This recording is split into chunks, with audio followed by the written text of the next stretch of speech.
¿Qué onda, mi gente? Yo soy Carla y en esta ocasión les voy a explicar por qué el género y el sexo son la misma cosa, porque realmente ninguno de los dos existe.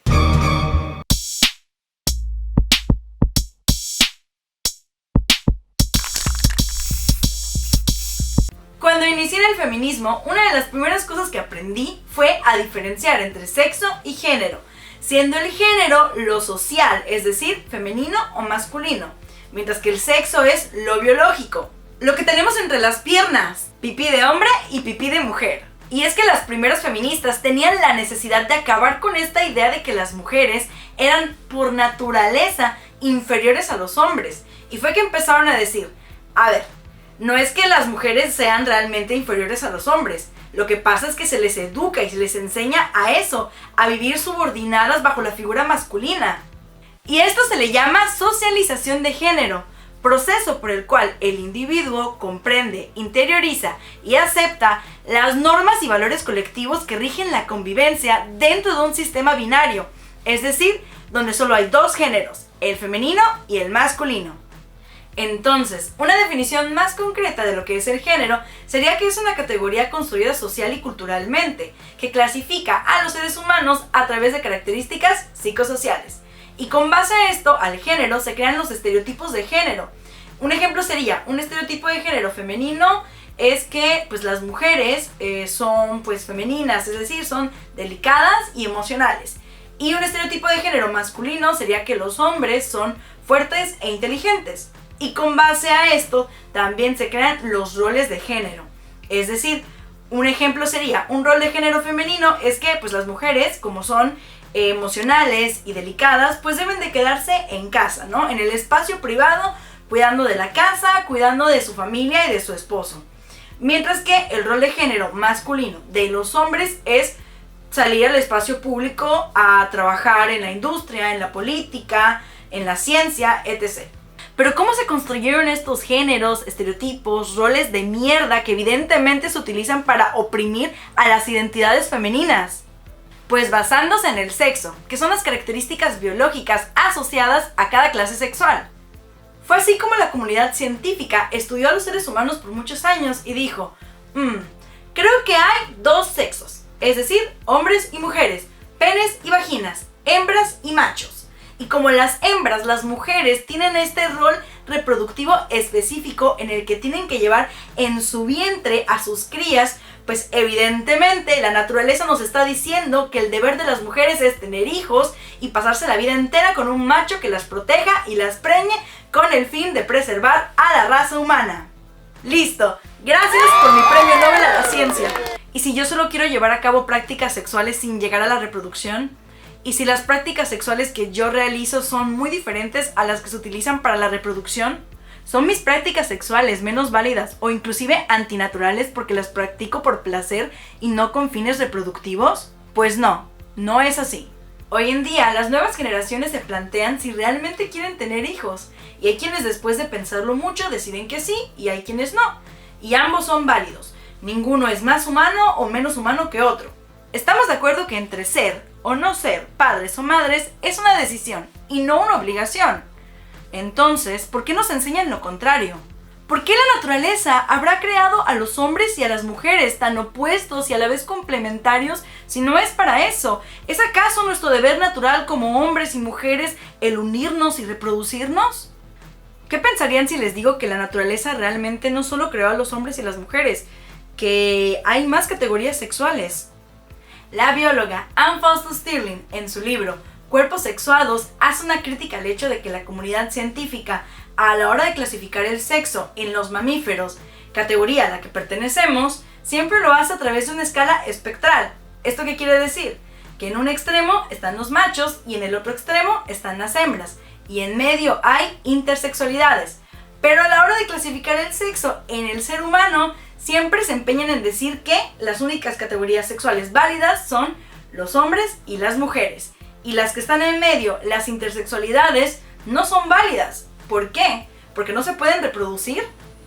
Y cuando una persona es intersexual, se le obliga a pertenecer a una de estas dos categorías, ya sea a través de tratamientos hormonales o inclusive mutilaciones, porque de a huevo tiene que ser hombre o mujer o acercarse lo más posible a alguno de estos extremos, ya que su existencia por sí sola no es válida y es vista como un defecto o una malformación. ¿Y por qué? Porque no pueden reproducirse, porque sus órganos sexuales, su naturaleza sexual les impide formar parte de este sistema binario.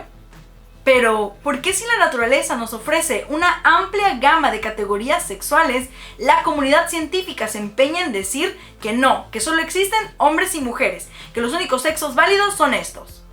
Pues porque la ciencia está subordinada a intereses políticos y económicos.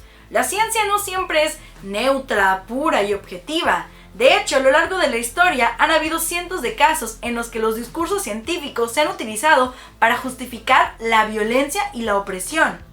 ¿No me creen? Les pondré un ejemplo. Por cientos de años, la comunidad científica afirmaba que existían diferentes razas entre los seres humanos y que la raza mejor, la más superior, la más inteligente era la raza blanca. Por lo tanto, el resto de las razas eran biológicamente inferiores.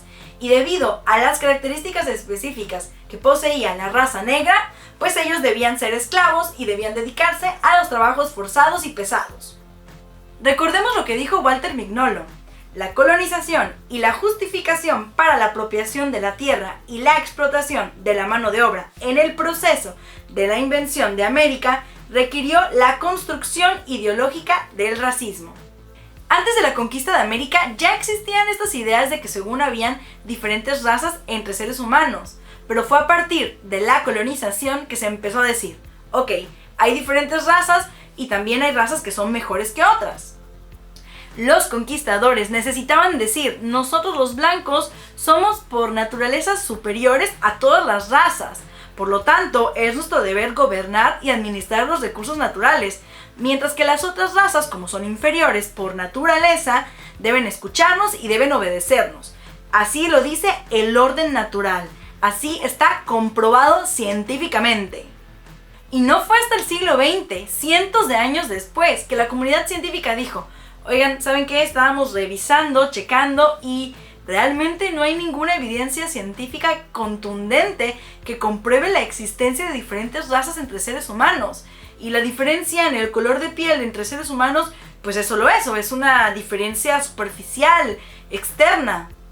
Sin embargo, este discurso científico por muchísimos años se utilizó para justificar la violencia contra las personas negras, asiáticas, indígenas, hombre, hasta los judíos alcanzaron por el nazismo, para oprimir a todo aquel que no entre en el estándar del hombre blanco y europeo.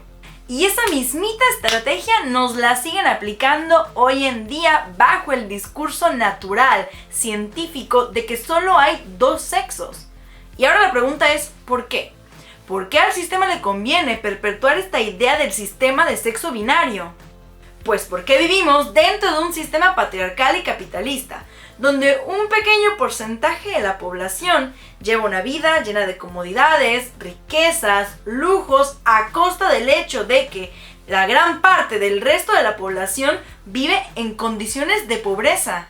Porque quienes dominan este sistema capitalista tienen como principal objetivo el generar capital, acumular riquezas y repartirlas injustamente a su conveniencia. Por eso, quienes están en el poder continúan perpetuando este discurso de que solo hay dos sexos, hombres y mujeres, porque con base a esto crean lo que es el sistema binario de géneros, femeninos y masculinos, con roles y estereotipos, y con base a esto crean también lo que es la heteronormatividad, que es decir, la heterosexualidad como regla, una sociedad en la que se les enseña a las personas que solo hay un camino, el ser heterosexual, que todos los hombres y mujeres, femeninas y masculinos, deben de ser heterosexuales. Y así crean lo que es la monogamia, que es este sistema de relaciones que se basa en el hecho de no solamente tener una pareja para toda la vida, sino el hecho de que te enseñan que tienes que casar, tienes que encontrar tu media naranja, tu complemento, tu pareja con la cual tienes que tener hijos y formar una familia. Y esto al sistema capitalista le conviene. Quieren que las mujeres se queden en casa, en el espacio privado, que se dediquen a tener hijos, a cuidar de la casa, a atender a su marido, lavarle la ropa, mientras que los hombres deben de asumir su rol de género masculino, que es el de salir a la sociedad, trabajar, y de esta manera la mujer se vuelve la obrera del obrero, porque la mujer se encarga de cuidar del obrero, de alimentarlo, de cocinarle, de lavarle la ropa, de cuidarlo cuando está enfermo, además de que se queda en casa teniendo hijos, es decir, nuevos obreros para el sistema, y el sistema por esta labor no le paga. Le sale gratis que cuidan y atiendan a su obrero, le sale gratis conseguir nuevos obreros. La mujer realiza todas estas labores porque las asume como su deber natural, como su rol en la sociedad, como su objetivo de mujer. Y esto al sistema le sale gratis, es una plusvalía, y lo único que tienen que hacer es perpetuar este discurso de que existe solo un sistema binario y satanizar y rechazar y castigar a todas las identidades que no entran entre lo normativo y lo monogámico. Y esto lo hacen de muchas maneras, por ejemplo, el aborto. Aquí les voy a poner un mapa del estatus legal del aborto en el 2021. Como podrán ver, pues los países que están de color verde son aquellos países que el aborto es legal sin ninguna restricción, mientras que en el resto de los colores pues son países donde o está prohibido o está regulado o muy estrictamente regulado. Ahora, viendo este mapa, ¿qué tienen en común la mayoría de los países que están en verde? Pues son países conocidos como de primer mundo, ¿no? Países que fueron colonizadores en el pasado, por ejemplo, Europa, ¿no? Está Norteamérica, está China, las potencias mundiales. Mientras que en el resto de los países, pues ¿qué tienen en común los que son de color naranja, rojo, amarillo? Pues en su mayoría son países pobres de tercer mundo, países que en el pasado fueron colonizados por los países verdes. Y esto no es ninguna coincidencia, no es coincidencia que en el primer mundo el aborto sea legal sin ninguna restricción, y tampoco es coincidencia que los países que fueron colonizados, que son los países pobres, aquí no sea legal. ¿Se imaginan qué pasaría si en estos países de Latinoamérica, África y el sudeste asiático se legalizara el aborto y además la población recibiese una educación sexual integral? O sea, si así como los países blancos que a menudo gustan de ayudar a países pobres, dándoles de comer y ayudándoles a derrocar a sus gobernadores corruptos, siempre y cuando el nuevo líder sea, pues, obediente a las órdenes de sus salvadores blancos y les permitan apropiarse de la tierra y sus recursos naturales. ¿Se imaginan qué pasaría si todo ese esfuerzo y empeño que ponen en apropiarse y sobreexplotar los recursos naturales ajenos se utilizase para legalizar el aborto en estos países pobres y que llegaran con educación sexual integral y les enseñaran a las mujeres cosas como de que, oye, mira, tu deber natural como mujer no es ser mamá. Si tú quieres ser mamá porque te enlate, porque quieres, hazlo, pero no es porque sea tu obligación. Y no necesariamente tienes que ser mamá, puedes usar métodos anticonceptivos, puedes hacer esto, lo otro, puedes hacer lo que quieras con tu vida. Y si crees que es necesario, puedes acceder al aborto libremente cuando quieras. ¿Saben qué pasaría? Se les acabaría su mano de obra barata. No es casualidad que en la mayoría de los países de tercer mundo el aborto no es legal. Tampoco es casualidad que en estos mismos países las empresas multinacionales deciden llegar, colocar sus fábricas y tener un montón de trabajadoras y trabajadores en condiciones súper precarias y pagarles muy poco. Y a pesar de que en muchos de estos países hay un montón de grupos y movimientos liderados por mujeres que quieren legalizar el aborto, a pesar de que en 1975 la ONU dijo el aborto es un derecho humano, ¿o a poco ustedes creen que el gobierno mexicano de esa época dijo, ya vieron, la ONU acaba de decir que el aborto es un derecho humano? Claro, deberíamos legalizarlo porque hay que hacer valer los derechos sexuales y reproductivos de las mujeres. No, obviamente no. Las mujeres de la Ciudad de México tuvieron que pelear por muchísimos años para poder obtener su derecho a decidir cuándo ser madres. Y no en todo el país, solo en la Ciudad de México. Y en algunos estados está hasta prohibido y penalizado. Por eso cuando digo al principio del video que el sexo y el género son la misma cosa y que ninguno de los dos existe, me refiero al hecho de que solo existen dentro de una realidad material, histórica y cultural, porque ambos son constructos sociales, es decir, están en el mundo de las ideas, y las ideas las podemos cambiar a nuestro antojo. Y esta es la base de la teoría queer. Y dentro de esta rama existe lo que es la teoría de la performatividad de género, creada por la feminista Judith Butler. Filósofos existencialistas como Jean-Paul Sartre afirman que la existencia precede la esencia. Y otros antiesencialistas como Nietzsche afirman que no hay ser detrás del obrar, que el obrar lo es todo en el fondo. Y en esto se basa Judith Butler para decir que son las acciones las que crean el género y no al revés. La performatividad de género es cuando, a través de la repetición de acciones, rituales e inclusive la estilización del cuerpo, se construye al género.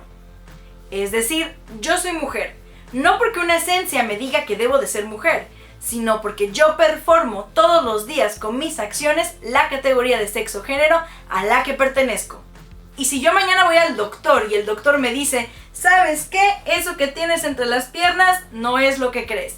Y si me dice, no tienes ovarios, la verdad es que tienes testículos. O si me dice, tus cromosomas son XY y no XX. Eso no significa que automáticamente me voy a convertir en una identidad masculina. Claro que no. ¿Por qué? Pues porque no quiero.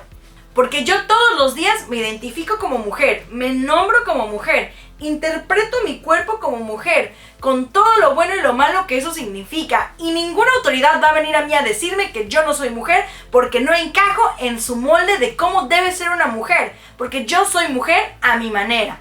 El sistema puede decirte, tú debes ser de esta manera. Puede amenazarte, puede castigarte, puede obligarte, pero quien tiene la última palabra eres tú. Tú eres quien construye su propia identidad. La colonialidad del poder ha impuesto en el mundo estas ideas del sistema de sexo-género binario. Pero tanto en el pasado como en el presente existen seres, individuos y comunidades que viven fuera de estas normas. Sociedades donde incluso el sistema sexo-género, el concepto, no existe. Sin embargo, por lo mismo de que estos aspectos socioculturales se han establecido en gran parte del mundo debido a los procesos de colonización, la categoría de hombre y mujer tienen una relevancia histórica y cultural que se debe de estudiar y de construir. A fin de cuentas, ser hombre, mujer, identidad masculina, identidad femenina, bigénero, trigénero, agénero, trans, queer, no binarias, son todas identidades que están ahí para que las performemos de acuerdo a quién queramos ser. El feminismo es una de las múltiples luchas antipatriarcales. Existen otras como lo es el antirracismo, los movimientos decoloniales, la lucha de los pueblos indígenas, la lucha por la protección del medio ambiente, los movimientos anarquistas y la lucha por los derechos de la comunidad LGBTIQ. Pero la verdad es que a título personal yo creo que quienes llevan más a fondo lo que es la lucha contra el patriarcado, quienes atacan la raíz más profunda, son las personas trans, y en especial las personas trans no binarias. Porque imagínense el valor que hay que tener para decir, ¿saben qué? Yo no soy ni esto ni aquello. No soy hombre, no soy mujer, soy yo misma. Soy un ser humano y no me vas a obligar a encajar en algo que no soy. Y bueno, esto ha sido todo por hoy. Espero que les haya gustado mucho este video. Hay mucho más que decir sobre todos estos temas. La verdad es que este video son puras ideas generales, de acuerdo a diferentes movimientos políticos y posturas. Y pues nada, les invito a que sigan viendo mis videos, a que sigan informándose sobre estos temas, porque hay mucho que conocer, hay mucho que saber. Les invito también a que se atrevan a ser ustedes mismos. Les invito a que replanteen la manera en que conciben las relaciones sexuales, afectivas, amorosas. Les invito también a criticar el sistema, a deconstruirse, a informarse para poder deliberar, porque yo creo que la manera de ser libres en un sistema que nos oprime de tantas maneras es informándonos, conociendo el sistema para comenzar a deliberar, a tomar decisiones conscientes, libres de normas patriarcales, a decir, ¿sabes qué? Yo me obligas a hacer esto, pero yo estudio y me doy cuenta de que hay otras opciones, y si yo quiero formar parte de estas otras opciones, pues lo hago. Y si después de que estudio todos estos temas yo digo, pues ahora yo quiero seguir siendo mujer, pues también es válido. Es una deliberación, es una decisión consciente, y de eso se trata esto. Les recuerdo que en la descripción del video les dejo los links y la bibliografía que consulté pues para realizar este video. Espero les guste mucho y sigan disfrutando de mi contenido. Adiós. O sea, ¿ustedes creen que en el gobierno... O sea, ¿ustedes creen que el gobierno mexicano de esa época dijo, oigan, pues la ONU acaba de decir que el aborto es un derecho humano?